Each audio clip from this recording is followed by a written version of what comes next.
Snowflake, from the Pink Fairy Book, edited by Andrew Lang. Once upon a time there lived a peasant called Ivan, and he had a wife whose name was Marie. They would have been quite happy, except for one thing. They had no children to play with, and as they were now old people, they did not find that watching the children of their neighbors at all made up to them for having one of their own. One winter, which nobody living will ever forget, the snow lay so deep that it came up to the knees of even the tallest man. When it had all fallen and the sun was shining again, the children ran out into the street to play, and the old man and his wife sat at their window and gazed at them. The children first made a sort of little terrace and stamped it hard and firm, and then they began to make a snow woman. Ivan and Marie watched them, the while thinking about many things.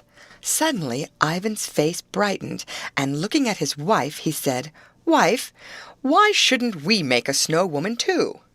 "Why not?" replied Marie, who happened to be in a very good temper. "It might amuse us a little. But there is no use making a woman. Let us make a little snow child, and pretend it is a living one." "Yes, let us do that," said Ivan, and he took down his cap and went into the garden with his old wife. Then the two set to work with all their might to make a doll out of the snow. They shaped a little body and 2 little hands and 2 little feet. On top of all they placed a ball of snow, out of which the head was to be. "What in the world are you doing?" asked a passer-by. "Can't you guess?" returned Ivan. "Making a snow child," replied Marie. They had finished the nose and the chin. 2 holes were left for the eyes, and Ivan carefully shaped out the mouth. No sooner had he done so than he felt a warm breath upon his cheek. He started back in surprise and looked, and behold, the eyes of the child met his, and its lips, which were as red as raspberries, smiled at him. "What is it?" cried Ivan, crossing himself. "Am I mad, or is the thing bewitched?" The snow child bent its head as if it had been really alive. It moved its little arms and its little legs in the snow that lay about it, just as the living children did theirs. "Ah, Ivan! Ivan!" exclaimed Marie, trembling with joy. "Heaven has sent us a child at last!" And she threw herself upon Snowflake, for that was the snow child's name, and covered her with kisses. And the loose snow fell away from Snowflake as an eggshell does from an egg, and it was a little girl whom Marie held in her arms. "Oh, my darling Snowflake!" cried the old woman, and led her into the cottage. And Snowflake grew fast.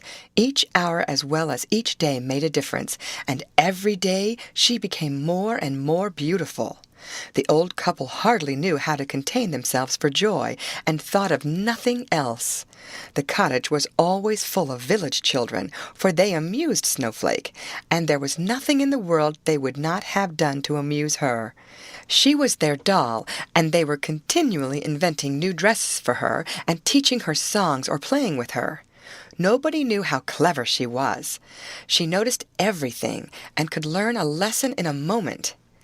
Anyone would have taken her for 13 at least, and besides all that, she was so good and obedient and pretty too.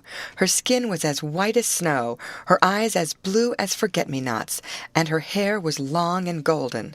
Only her cheeks had no color in them, but were as fair as her forehead.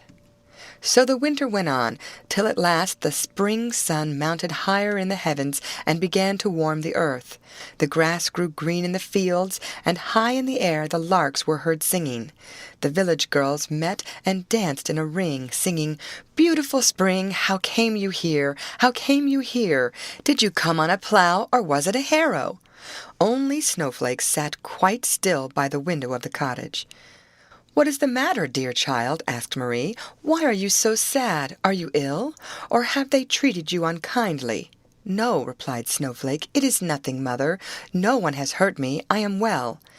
The spring sun had chased away the last snow from its hiding place under the hedges. The fields were full of flowers. Nightingales sang in the trees, and all the world was gay.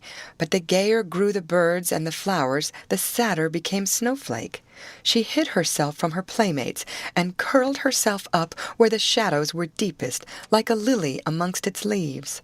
Her only pleasure was to lie amid the green willows near some sparkling stream. At the dawn and at twilight only she seemed happy.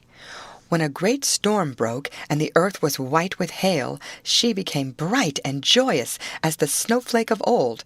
But when the clouds passed and the hail melted beneath the snow, Snowflake would burst into tears and weep as a sister would weep over her brother. The spring passed, and it was the eve of St. John, or Midsummer Day. This was the greatest holiday of the year, when the young girls met in the woods to dance and play. They went to fetch Snowflake and said to Marie, "Let her come and dance with us." But Marie was afraid. She could not tell why, only she could not bear the child to go. Snowflake did not wish to go either, but they had no excuse ready. So Marie kissed the girl and said, "Go, my Snowflake, and be happy with your friends. And you, dear children, be careful of her. You know she is the light of my eyes to me." "Oh, we will take care of her," cried the girls gaily, and they ran off to the woods. There they wore wreaths, gathered nosegays, and sang songs, some sad, some merry, and whatever they did, Snowflake did too. When the sun set, they lit a fire of dry grass and placed themselves in a row, Snowflake being the last of all. "Now watch us," they said, "and run just as we do." And they all began to sing and to jump one after another across the fire. Suddenly, close behind them, they heard a sigh, then a groan. "Ah!" They turned hastily and looked at each other. There was nothing. They looked again. Where was Snowflake? She has hidden herself for fun, they thought, and searched for her everywhere. "Snowflake! Snowflake!" But there was no answer. Where can she be? Oh, she must have gone home. They returned to the village, but there was no Snowflake. For days after that they sought her high and low. They examined every bush and every hedge, but there was no Snowflake. And long after everyone else had given up hope, Ivan and Marie would wander through the woods crying, "Snowflake, my dove, come back, come back." And sometimes they thought they heard a call, but it was never the voice of Snowflake. And what had become of her? Had a fierce wild beast seized her and dragged her into his lair in the forest? Had some bird carried her off across the wild blue sea? No, no beast had touched her, no bird had borne her away. With the first breath of flame that swept over her when she ran with her friends, Snowflake had melted away, and a little soft haze floating upwards was all that remained of her. The end.